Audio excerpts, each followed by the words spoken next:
um subtópico, que é o propósito do Evangelho. Serve, irmãos, aqui, nos escritos de João, de narrar qual era o propósito do Evangelho para a humanidade. Aleluias. Então, ela é rasa, a lição ela é rasa, porque nós sabemos, irmãos, que o propósito do Evangelho é salvar, é libertar. O propósito do Evangelho é construir uma aliança com a humanidade que tinha sido quebrado desde a época de Adão. O propósito do Evangelho, aleluias, é fazer todas estas coisas. Aí eu quero citar aqui só um textinho aqui dele aqui, ó. Não é por acaso, né? Não é lá, depois da referência de João 2,31, viu? Aqui no mesmo subtópico. Não é por acaso que os especialistas referem-se à primeira parte do primeiro capítulo como o prólogo de João.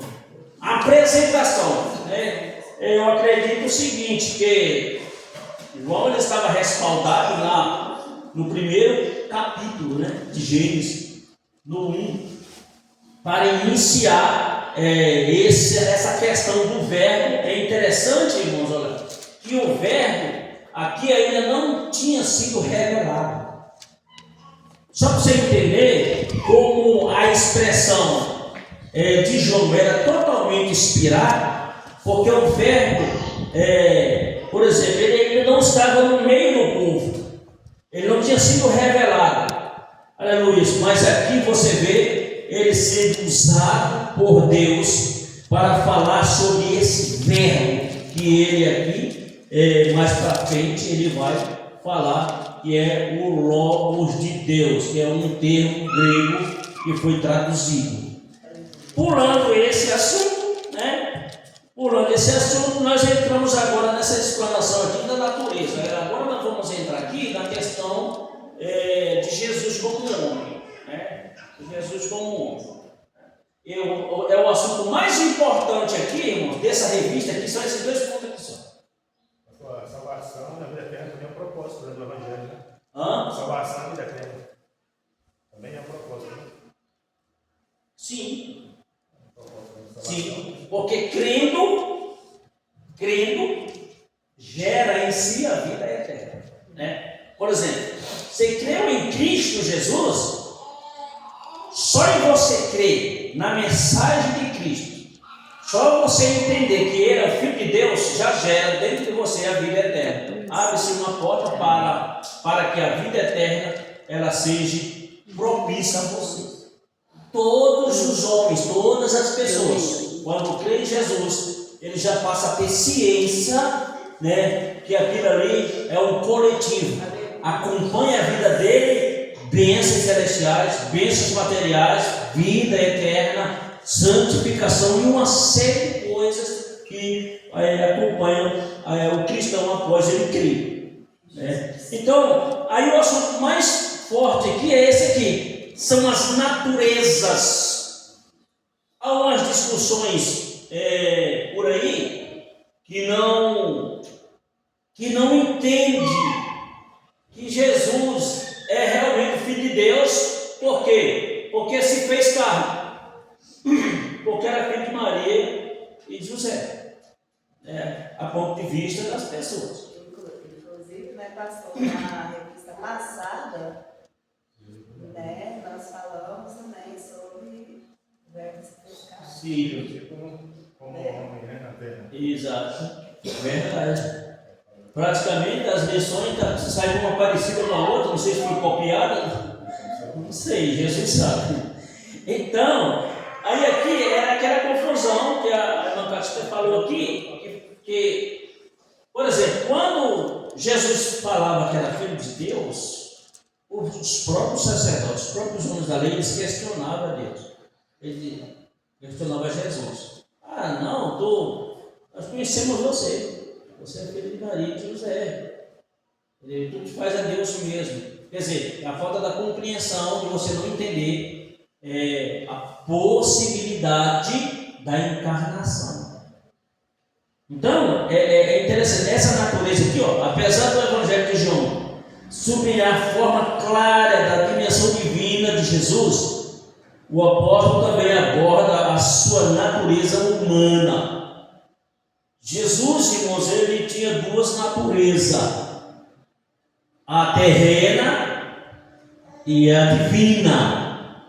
Por quê? Porque no primeiro capítulo ele pode dizer: o Verbo se fez carne. Eu falei aqui uma vez, irmãos, que o propósito de Deus, que não tem como oferecer um sacrifício a Deus se não houvesse derramamento de sangue.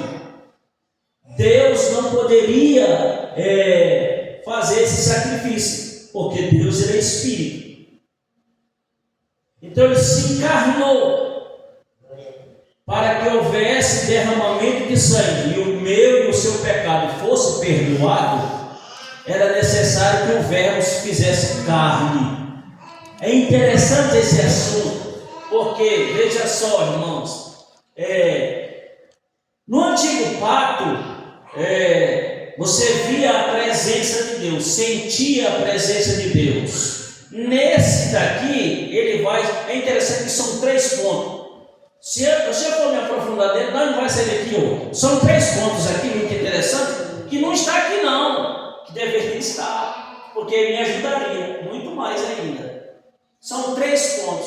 Qual é o primeiro ponto? O primeiro ponto é que Deus, ele se movia no meio do povo num sentido espiritual. Por exemplo, no antigo pacto, você não via Deus, mas Deus estava lá. Por exemplo, na arca, a arca representava Deus. Se a arca estivesse, Deus estava. Se a arca fosse, Deus ia. Quer dizer, é algo que Deus estava presente ali, mas ninguém via. Com o Verbo aqui que João está falando, agora o Verbo se faz carne e arma sua tenda no meio do seu povo. Então Jesus, humanamente, homem e Deus, estava tendo contato natural com o seu povo. Você está entendendo? Observe. E interessante, o terceiro ponto é justamente na sua ida. Tornou-se muito mais glorioso, como o apóstolo Paulo fala, como não será, quão gloriosa é a dimensão do Espírito. Aí Jesus vai, aí o Espírito vem. Quando Jesus estava na terra, ele não incorporava em ninguém, ele estava como Deus homem na terra. Como se tivesse armado o seu tabernáculo lá no meio do povo, passeando, conversando, falando, entendendo com um e com o outro. Depois que Jesus foi, depois do sacrifício feito, ele foi, o Espírito veio, e o Espírito agora habita dentro de você. Glória a Deus. Observemos como é esses 3 aspectos, esses 3 aspectos aqui, divino, e estágios da manifestação de Deus. A Bíblia diz que o Espírito de Deus ele mora dentro de você. Aleluia. Então, irmãos, é o quê? É um poder divino executado pelo Verbo, para que permaneça contigo, dentro de você, até a volta dele. Glória a Deus. Porque ele disse: eu irei e enviarei o Consolador, para que fique convosco até a consumação do século. Então a presença de Deus está dentro de você permanentemente. Ele só não fica se houver algum pecado. Se houver algum pecado, aí ele não pode habitar.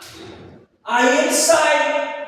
Mas mesmo assim, mesmo nesse caso, com essa operação, com esse poder da reencarnação, ele vem no seu ouvido e fala com você. Ele vem no seu ouvido e diz: olha, muda de vida, muda de situação, abandona isso, abandona aquilo. Por quê? Porque o propósito de Deus através do seu Filho Jesus encarnado e com o seu processo na cruz do Calvário foi para que ele morasse dentro de você. Então o Senhor agora estabeleceu um novo conceito, e esse conceito é o seguinte: dá o direito do Espírito morar dentro de você, no seu corpo ser um tabernáculo de Deus. Isso aqui não está aqui. Glória a Deus. Então, Jesus já tinha duas naturezas.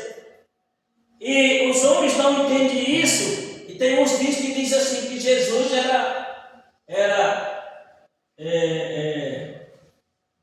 não era Deus, era só o homem. Mas preste atenção, vamos analisar aqui. Somos uns pontos aqui, para você ver aqui. Vamos ler aqui, Mateus 11:35.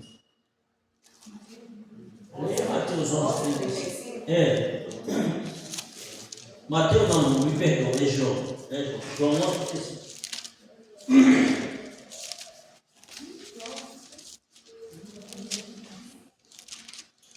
É uma natureza humana que quem é humano faz isso, sente isso. Jesus chorou. Aí. Jesus chorou. É o melhor versículo da Bíblia. Pois é. Irmãos, tinha como Jesus chorar se ele não tivesse, se não fosse humano? Irmão, chorar é sentimento humano. Por exemplo, a gente vai ver outras referências aqui que diz assim: Jesus sentiu tristeza. Tem como um ser espiritual sentir tristeza? Só sente tristeza se for humana. Então aqui nós estamos aqui vendo as naturezas humanas de Jesus. Jesus dormiu, irmãos. Deus não dorme. Só dorme se for humano, ser humano. Teve fome, se for humano. Sentiu dor, sentiu tristeza, humano. Sentimento humano. Então nós não podemos negar essa humanidade, essa natureza humana de Jesus. Ela é real, ela é visível. Então aqui, os textos informam aqui que Jesus era 100% homem, 100% Deus. Tem gente que diz que Jesus era 50% homem, 50%. Não, negativo. Era 100% homem, 100% Deus. Essa é a informação mais clara que a gente aprende isso no seminário. E aí é realmente isso que acontece. Então o Senhor, Jesus, ele tinha uma natureza humana. Observe que Isaías não está dizendo não. Isaías diz que ele era sujeito às mesmas paixões que nós. Por quê? Porque a natureza era humana.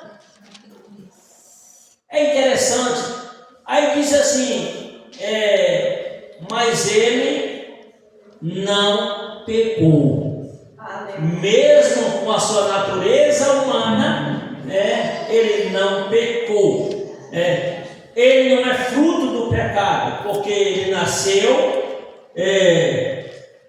o Espírito Santo de Deus gerou. Então ele não é fruto do pecado. Se ele tivesse nascido de um relacionamento entre José e Maria, então ele seria um pecador. Mas não foi. O anjo falou para Maria: olha, aquilo que está gerado em ti é do Espírito Santo. Descerá a virtude do Espírito Santo, sobre ti. Foi dessa maneira, porque na concepção, irmãos, de homem, Jesus, ele teve mãe e não teve pai. Mas como Deus, ele teve pai e não teve mãe. Aleluia. São coisas, irmãos, que nem toda a cabeça entende. Nem toda a cabeça entende esse processo. Mas para que o sacrifício ele fosse realizado, era necessário que o Verbo se encarnasse, se tornasse carne. Porque a Bíblia diz que sem derramamento de sangue não há remissão de... Como seria derramado sangue para redimir o pecado da humanidade se o Verbo não se encarnasse. Então o Verbo tinha de se encarnar. E o Verbo, aí João fala, e o Verbo se fez carne e habitou entre nós. E vimos a sua glória, como a glória do unigênito do Pai, cheio de graça e de verdade. Então, é interessante nós entendemos, por exemplo, como homem, aliás, como Deus, Jesus não precisava de jejuar. Como Deus, irmãos, ele não precisava nada disso para vencer Satanás. A realidade, eu falei aqui uma vez aqui, que Jesus venceu Satanás, não foi como Deus. Olha, Jesus se deu o luxo de vencer um ser espiritual na sua matéria. Glória a Deus, aleluia. Porque não vencer Satanás como Deus era fácil. Eu sou maior, Satanás, foi eu que te fiz. Então, não havia necessidade, mas ele, como homem, deu um exemplo, que nós precisamos seguir esse exemplo, que como carne precisamos também ter esses mesmos procedimentos de oração, de jejum, de contato com a palavra, de todas essas coisas nós precisamos. Então Jesus venceu Satanás na sua carne, não como Deus. Aleluia. Porque quando o tentador chegou, e disse, olha, porque ele sabe, ele conhecia, ele viu o sacrifício de Jesus, sabia que Jesus estava com fome. E aí disse assim, se tu és filho de Deus, colocou em risco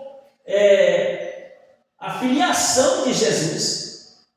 Se tu és filho de Deus, é muito interessante pegar esses pontos para a gente analisar, né? Se tu és filho de Deus, manda que essas pedras se transformem em pão.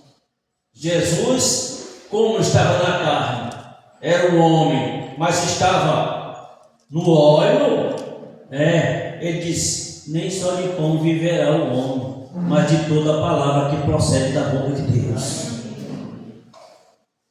Primeira cacetada, não fez isso como Deus, fez isso como homem. Você tem força de fazer isso? Tem sim.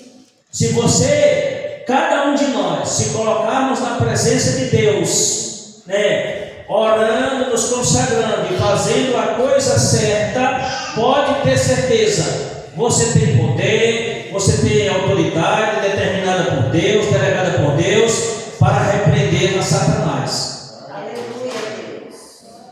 Ele deu o exemplo. Então aqui provando aqui que na sua natureza divina ele não era necessário fazer isso.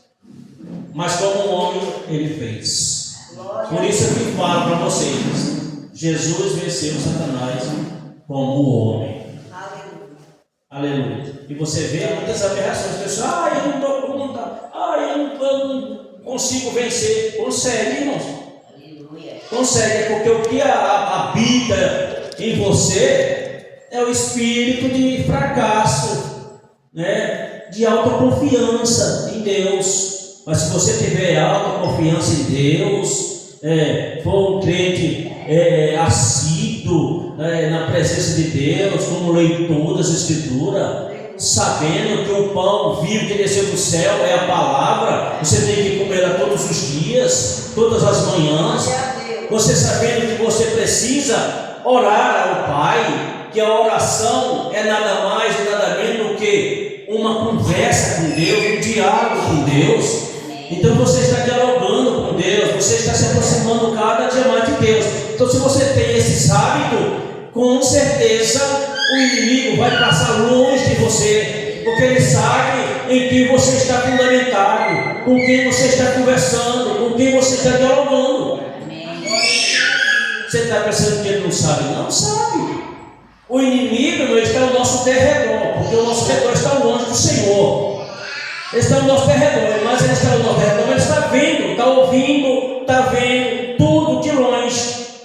Ele sabe quantas vezes você vai para os pés do Senhor, ele sabe quantas vezes você lê a Bíblia, ele sabe quantas vezes você está de joelho, a hora que você está de joelho. Muitas das vezes não é nem necessário a gente falar, porque ele já sabe. Você está entendendo? Você está entendendo? Você está sabendo? Você acha que o diabo também não vê você de joelho? Ele vê também você de joelho. Todas as suas ações ele também está vendo, porque ele está ao derredor, está observando. É por essa razão que muitas das vezes, quando a pessoa não está muito bem diante de Deus e vai expulsando o demônio, a primeira coisa que faz é acusar a pessoa. Você? Conheço você. Você faz isso, faz aquilo, por quê? Ele está te observando. E não adianta a gente querer escapar disso, porque não tem como. São seres espirituais. Mas você na carne só vence se você subir um degrau. Se você subir um degrau na presença de Deus, o que o diabo respeita não é você propriamente. O que ele respeita é a unção de Deus que está na sua vida.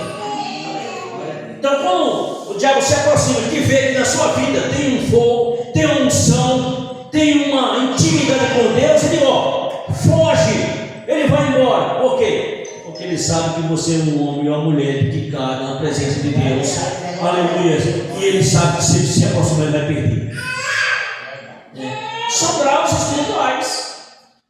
Então, para que tudo isso acontecesse, foi necessário que o Verbo se fizesse carne e habitasse entre nós, e o sacrifício fosse realizado, como foi no derramamento de sangue. Porque está escrito: sem derramamento de sangue não há remissão de pecado. Então Jesus, como um cordeiro pascal, perfeito,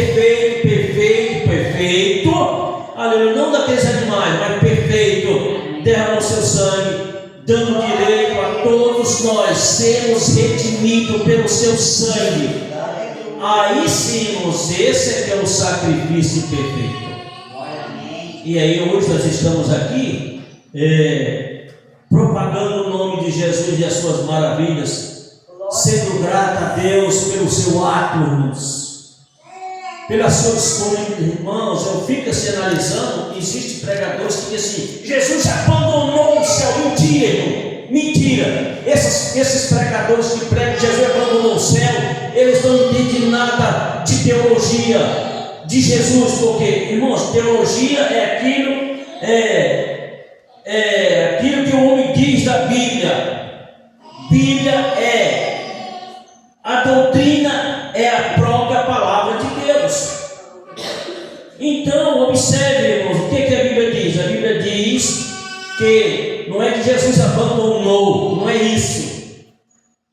Jesus veio para solucionar os problemas da humanidade.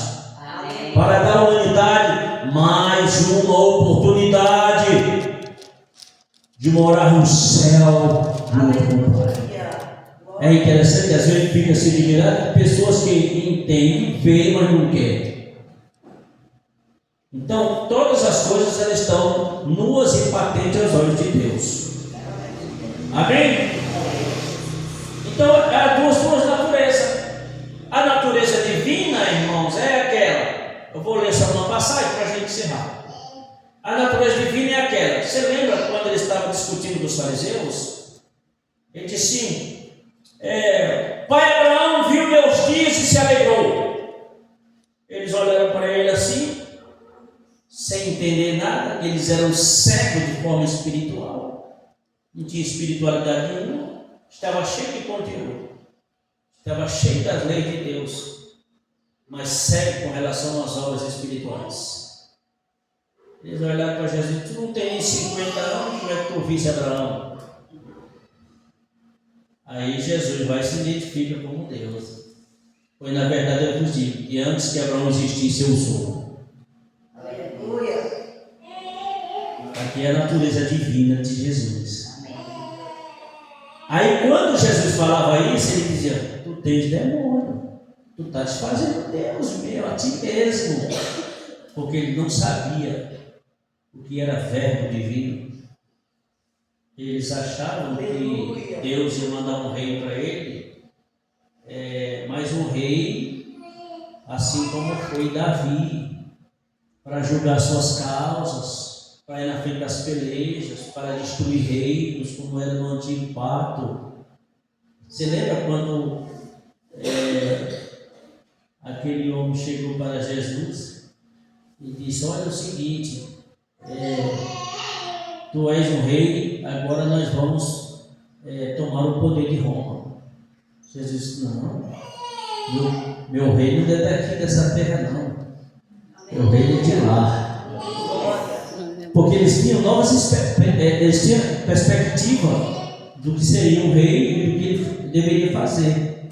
Porque o rei, para ele, que eles esperavam, era um rei do terreno, que pudesse julgar suas causas e ir nas suas frentes, vencer as batalhas e guerras, destruir as vidas das pessoas. Não, Jesus disse: olha, o meu reino não é para destruir as pessoas, o meu reino é para o quê? Fazer eles entender, aleluia, que o poder está na mão de Deus, e eu quero que restabelecer as vidas. Então, o homem saiu dali entristecido, porque as expectativas deles eram outra. Então, olha como ele estava distante do que seria a realidade do que Jesus veio fazer na terra. Ele disse: Jesus veio para ser rei, governar e enfrentar outros reinos e destruir. Não, Jesus veio, foi sacrificado. É muito interessante isso aí, viu, irmão? Você vê que dentro desse aspecto aqui, você vê que até o diabo não sabia o propósito de Deus. Nem o diabo, porque fez de tudo para Jesus morrer. Olha, o diabo achava, irmãos, que Jesus morrendo ia acabar se semente do Evangelho. Pelo contrário, Jesus morrendo, irmãos, aí é que estaria consumado. Você lembra quando ele falou na cruz? Pai, está consumado. Pai, está consumado. Aleluia. Porque você não entendesse, ele ia fazer de tudo para Jesus não ir na cruz. Ele não entendia o propósito. Ele fez de tudo para Jesus ir para a cruz. E quando Jesus chegou na cruz, está aí agora, aí, ó. Olha o rei de vocês crucificado aí. O rei era para viver e vencer e não ser morto para ele. Mas o nosso rei, irmão, era diferente. Ele veio para morrer porque o propósito dele era outro. Algo que os homens não entendiam, só foi entender depois, né?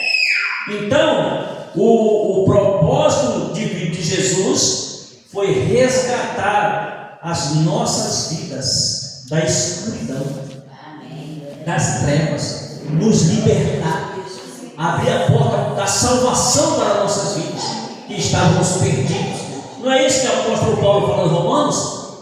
Todos pecaram e destituídos estão da glória de Deus.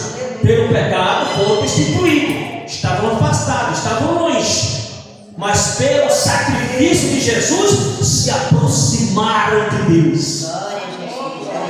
Quando o sacrifício foi consumado, ele vai estar consumado, está realizado o sacrifício. Aí existem outros pontos também aqui que diz: olha, Deus abandonou Jesus. Irmãos, é tanta coisa, tanta besteira que você ouve. Deus abandonou Jesus, porque existem aquelas palavras lá no latim e no hebraico que dizem: Eli, Eli, lama sabachthani. Deus meu, por que me desamparaste? Tem gente que faz pregações totalmente o verso contrário disso aí, porque não entende. Não, presta atenção. Jesus estava como um homem na cruz. Como homem na cruz, certo? Deus, por ser totalmente santo, nunca viu pecado, nem o pecador pode olhar para o rosto dele, porque ele não queria que o pecador morresse. Pela sua santidade, 3 vezes santo, Jesus estava lá como homem, não como Deus, irmão. Porque se você falar assim: Jesus estava lá como Deus, então Deus morreu? Observe, Jesus estava como homem, sua carne foi partida, rasgada lá na cruz, seu sangue derramando. No próprio ato, irmão, do seu derramamento de sangue, próximo de ele partir, A Bíblia diz que ele assume naquele sacrifício os pecados de todos nós recaiu sobre ele. Aleluia, Jesus. Quando o pecado recai sobre Jesus, aí Deus faz. Porque não vê e não contempla o pecado. Aí as pregações são invertidas. Aí ele fala, como homem, ali ele lamado salário para mim, Deus meu, por que me desamparaste? Deus não desamparou, ele estava falando como um homem. Estava assumindo toda a culpa da humanidade. Deus não poderia estar lá. Deus não poderia vir. Virar o rosto. Virar o rosto significa abandonar. Aleluia, glórias ao nome do Senhor Jesus. Então, são esses dois pontos mais interessantes aqui. O segundo tópico. Vou para o segundo ponto, o segundo tópico, que é Jesus, o Verbo de Deus. Aí tem o primeiro tópico, que é a revelação, que ultrapassa o passado. Essa aqui nós vamos deixar de lado. Olha, que não é importante, mas tem outros pontos mais importantes. Depois vem a natureza fundamental do Verbo. Aqui a gente vai demorar um pouquinho aqui e no 3 também.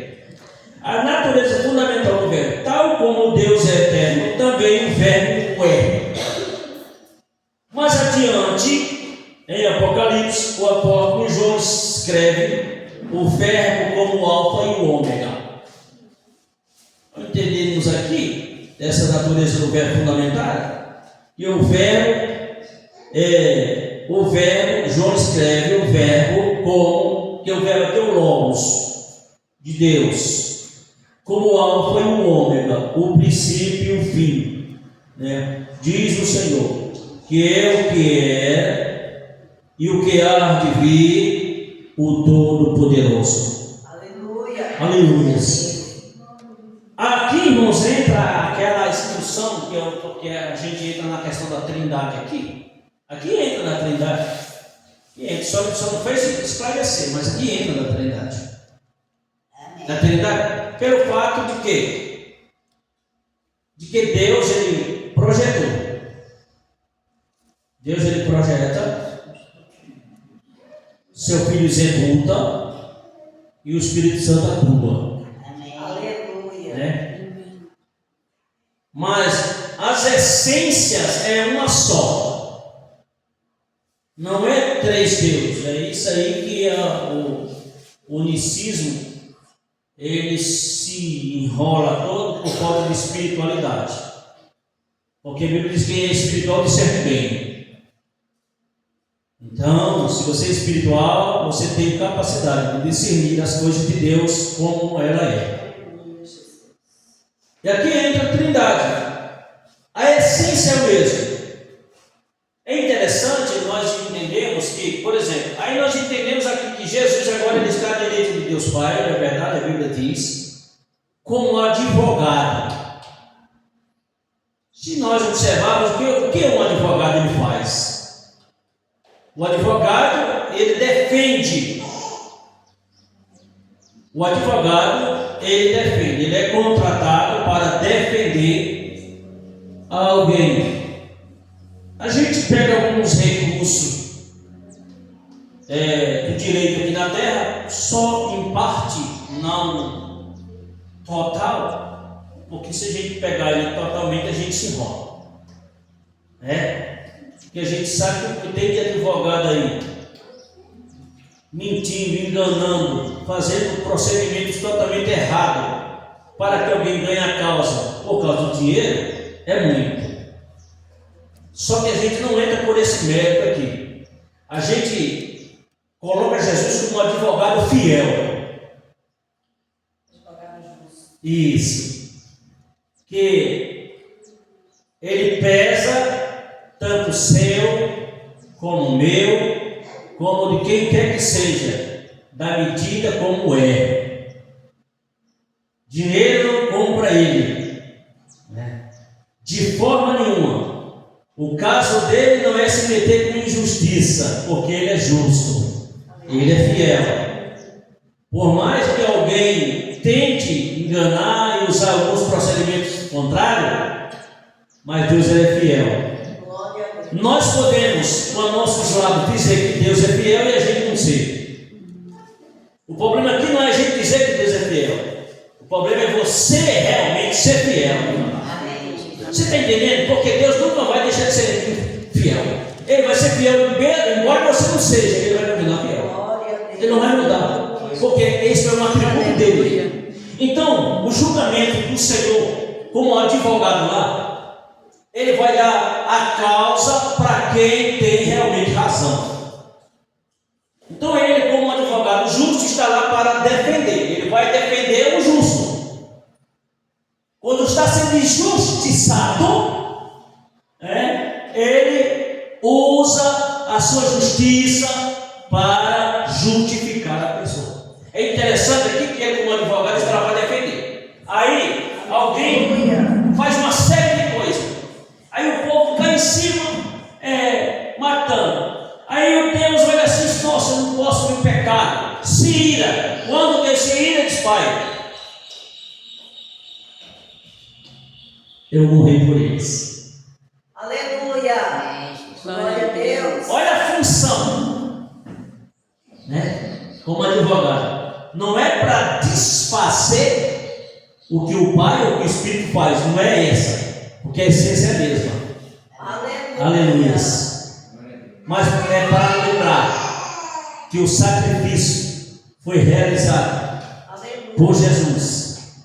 Ele é o sacrifício verdadeiro e fiel para unir a humanidade a Deus, Pai. Então ele, como advogado fiel, ele julga a sua causa. Ele vê a sua necessidade. Ele vê o seu desespero. Ele vê que você está sendo injustiçado. E ele faz justiça, porque a justiça dele é verdadeira. Às vezes, irmãos, alguém fez um mal para nós. Não é justiça eu fazer o mal para a senhora, porque senão eu vou estar inserido na antiga aliança, olho por olho e dente por dente. Se alguém faz alguma injustiça comigo, quem é o meu advogado e quem é a justiça fiel? Jesus. Pelas infidelidades fiel que alguém fez com você, quem vai julgar a causa e quem vai te absolver é Ele. Por isso é que nós temos que entregar nas mãos dele. Então, se não houver diálogo, é interessante que essa passagem aqui, ela sai um pouquinho, Ela sai um pouquinho daqui, desse contextinho aqui, e entra um pouquinho na lei da semeadura. Você sabe que ela sai um pouquinho daqui e entra na lei da semeadura um pouco. Porque a lei da semeadura é o seguinte: você colhe aquilo que você planta. E isso são atos cometidos por nós, seres humanos. Aquilo que nós plantarmos, nós vamos colher. Não tem como alguém plantar melancia e colher abóbora. Não. A mesma regra serve para todos nós, no sentido daquilo que a gente planta, que a gente faz. Não é isso? Por exemplo, se você fez um mal a alguém, então a semeadura, a lei da semeadura, ela também vai vir te corrigindo como justiça divina, de que aquilo que você plantou, você colhe. A maldade que você plantou, você vai colher ela. A bondade que você plantou, você também vai colher. Por quê? Porque quem nos julga é o próprio Senhor, mediante os nossos atos. É interessante nós entendermos isso.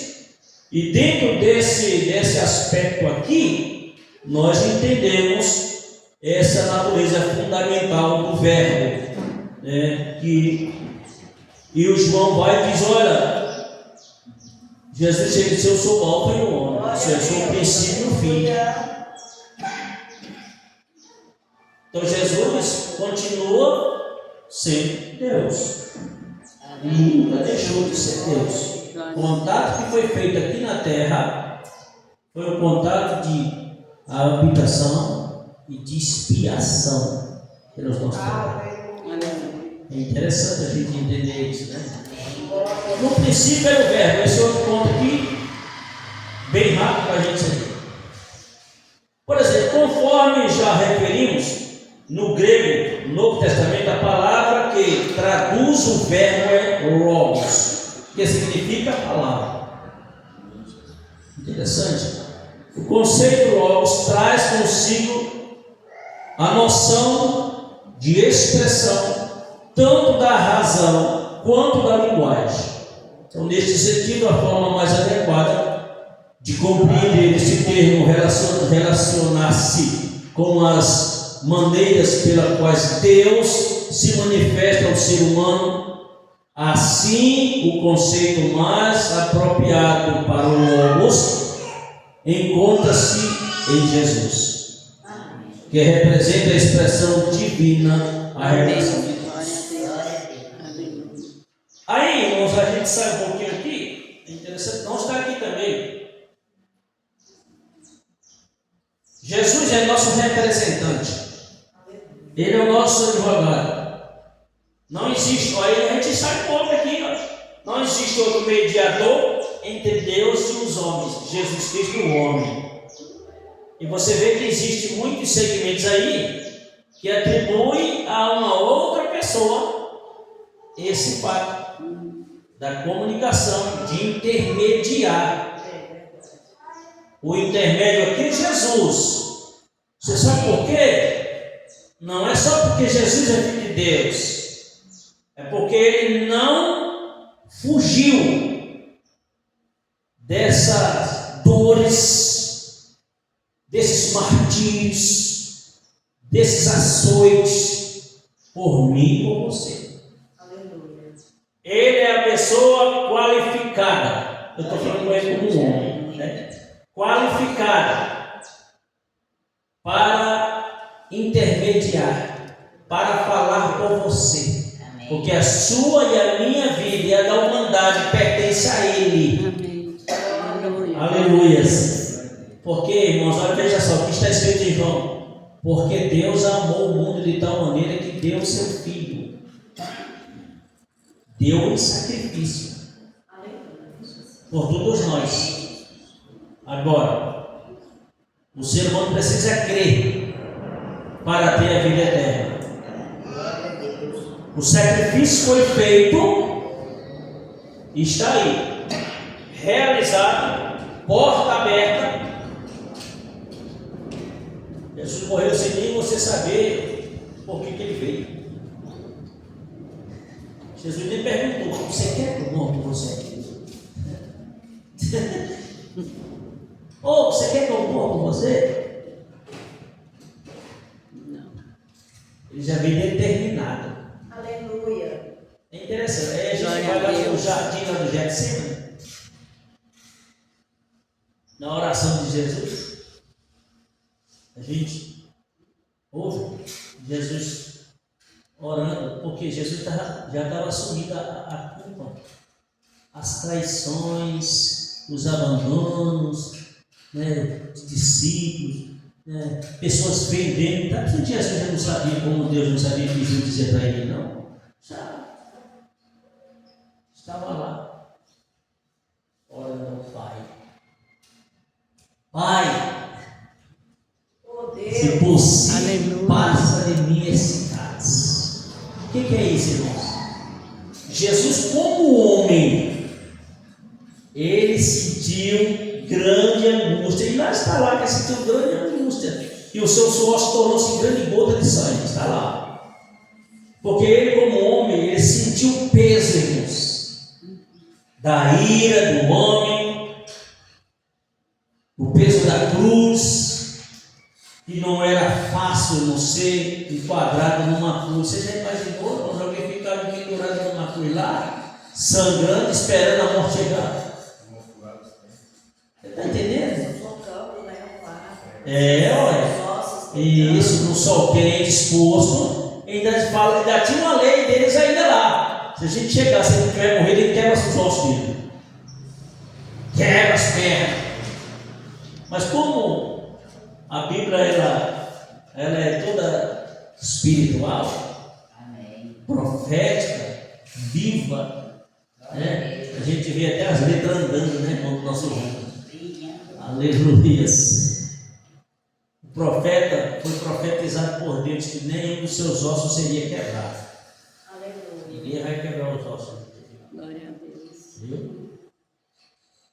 Eu vejo uma outra glória aqui, irmãos, muito interessante, que tem um significado brilhante para nós. O corpo de Jesus.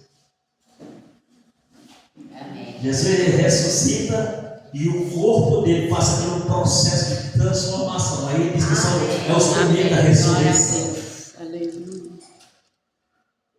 É muito maravilhoso, irmãos. Glória a É um Deus. mistério de Deus tão grande. Fica assim analisando, irmãos. Assim, como é maravilhoso, como é magnífico. Aleluia. Como Jesus passa por aquele processo que o apóstolo Paulo fala. Aleluia. Né? É interessante que o corpo dele assume um estado da incorruptibilidade,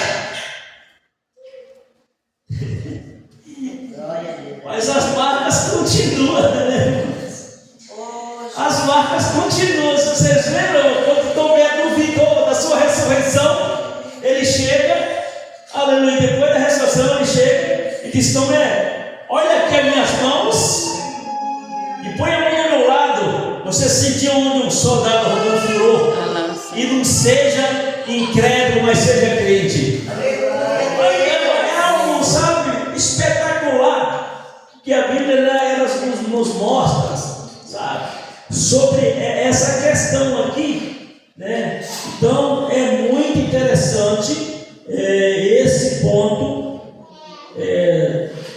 do Senhor Jesus nas nossas vidas. Aí vem o terceiro ponto e último, que é realmente a reencarnação do Verbo, que eu acredito que esse ponto deveria estar na frente. Né? Porque nós já estamos falando, já estamos no final, falando da encarnação agora, que na última passagem que vai para essa encarnação do Verbo. Jesus, mas vamos aí, vamos levando. Jesus, ele é bom, né, irmão? Jesus, ele é bom demais. Então, a manifestação do Verbo na luz do mundo. Aqui também um outro aspecto muito bonito, muito bom. João identifica Jesus como o Criador de todas as coisas,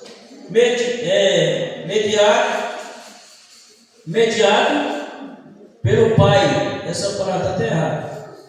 Através do poder da sua palavra. Até aqui, irmão, João, ele encarava aqui essa situação aqui, como se fosse palavra, né? Ele não encarava aqui como se fosse Jesus Cristo. Aqui ele entende como se fosse o Evangelho pregado. Só que no início aqui ele está falando de Jesus, do personagem, do próprio Jesus. Amém. E aí ele entende aqui a mensagem. O Verbo encarnado como uma mensagem. As mensagens que seriam pregadas e proferidas. Mas a Bíblia fala que está falando do personagem, do estado do nascimento virginal de Cristo, da reencarnação do próprio Deus, do Filho. Aleluias, para o sacrifício. Glória a Deus. A palavra era a expressão verbal de falar de alguém. Qual é o tema central das Escrituras, irmão?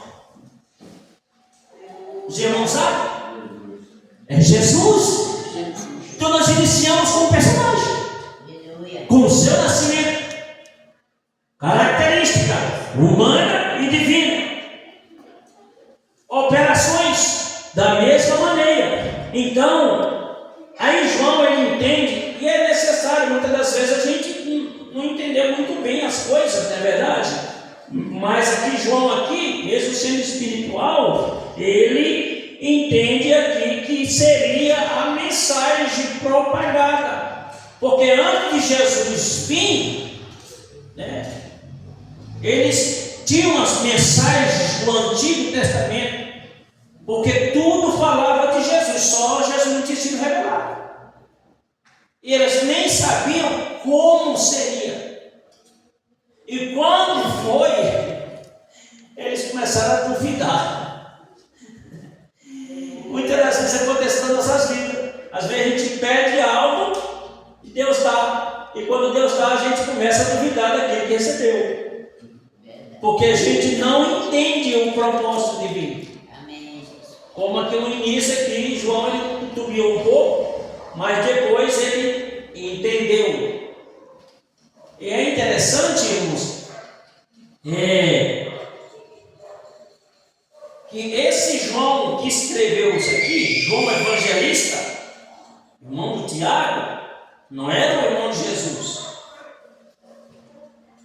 O primo de Jesus era João Batista. É um outro, esse não foi escritor, mas foi muito usado por Deus. Ele tinha uma visão espiritual muito grande. Quando Jesus veio chegando, irmãos, eles eram crianças, se separaram, porque Jesus foi para o Egito, e João ficou, e João foi para o deserto. O que acontece? Quando Jesus retorna, que João já tinha um procedimento divino na vida de João. Quem foi que mandou João batizar as pessoas? É interessante você descobrir isso. Quem foi que mandou João batizar as pessoas no Rio Jordão? Então ele já tinha um segredo divino. Porque a Bíblia diz que ele veio para abrir o caminho. Então era necessário que tivesse um procedimento divino. Aleluia. Para fazer as coisas certas. Glória. Como profeta. Estava lá batizando o povo. Aleluia. Está arrependido do seu pecado? Sim, sim. Mergulhava lá. Glória a Deus. Quando Jesus vinha andando naquelas partes áridas lá, ele olhou assim. Sentiu, irmão, da mesma forma ele sentiu aquele choque quando Maria visitou Isabel. A Bíblia diz que o menino estremeceu de alegria dentro do ventre. Ele também sentiu.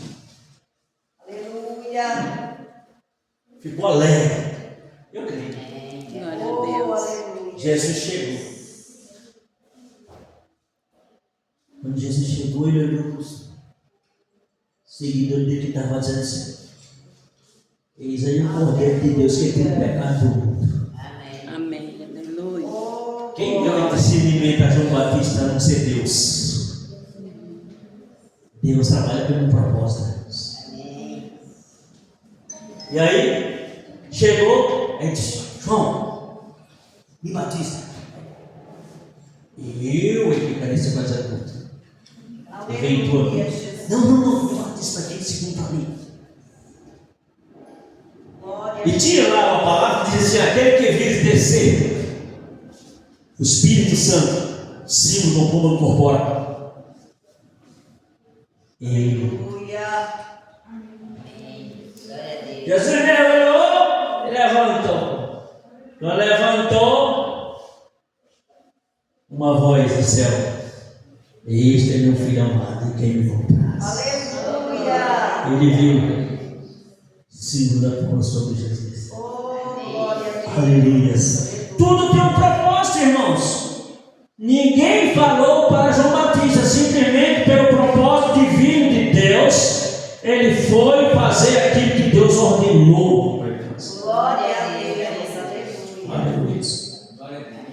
Então por isso que eu estou falando assim, para você que essa encarnação do verbo deveria ter sido colocado bem mais na frente dessa folha. Mas é bom, glória a Deus. Então, aqui eu tenho a última passagem aqui, que eu quero falar para os irmãos, é a manifestação e a habitação do verbo. Pronto, para a gente fechar essa não foi nem necessário lá com essa folha. Amém. Porque Deus é da direção. Amém. Só basta você cavar. E pode ir para os textos, irmãos. Você quer um segredo, irmãos? Um segredo para um pregador, para um ensinador? É ler. Eu estava vendo um testemunho daquele pastor Ziel Gomes, lá do Maranhão. Ele disse que era menino ainda, rapazinho. E aí, as irmãs não se gostam, deram tudo bem pregar. Aí ele disse, toma, recebe, vai, levanta. Aí o povo vai se alegrar. Você não pode ver o levanta, recebe, toma um anjo aí. E ela vai gritando, pulando. E aí a irmã chegou com o pai dele, né, que era o pastor, disse, seu filho é uma besta, seu filho prega, tá beleza. Você sabia disso que eu vi pregar? Prega, beleza. Olha pra ele, você prega. Aí falei umas palavras lá, o povo pulando lá, né? Aí fizeram uma festividade lá e colocaram o filho dele para pregar. E o filho dele vai, recebe, toma e vai para 40 minutos. Não, 40 minutos. Aí ele chegou e disse, aí meu filho, você pregou? Preguei, falei umas palavras. Aí ele falou assim, você pregou ruim demais. Você pregou ruim demais. Aí baixou a cabeça. Ele contando, baixou a cabeça. Meu filho, você tem um segredo para você pregar, ensinar bem. Leia a Bíblia. Então o segredo é dos dois, irmãos. Leia e orar, irmãos. E você vai ser uma bênção na mão de Deus. Porque não tem como eu expor um assunto que eu não vi, irmãos. Porque isso aqui, irmãos, presta atenção, não vai fugir da ótica bíblica. Porque é o seguinte, não é essa questão, Deus me ensina, presta atenção. Deus ensina quando não há ninguém para ensinar. Deus ensina quando não há facilidade para você buscar. Se houver facilidade para você buscar, você precisa. Como é que eu vou falar no texto? Como é que eu vou pregar aqui sobre os 7 mergulhos de Naamã se eu não estudei o texto? Eu vou chegar e vou dizer, foi 6 mergulhos de Naamã dela. E os irmãos vão falar, os irmãos querem dizer, foi 7, irmão. Então você vai ficar zoado, porque você não está entendendo o que está pregando. Muitas pessoas falham porque expõem uma matéria que não estudou. Eu vi um cidadão falar que o tanque de Betesda é algo diabólico, que ninguém nunca foi por no tanque de Betesda, nunca leu essa passagem. Se ele lisse, ele tinha visto.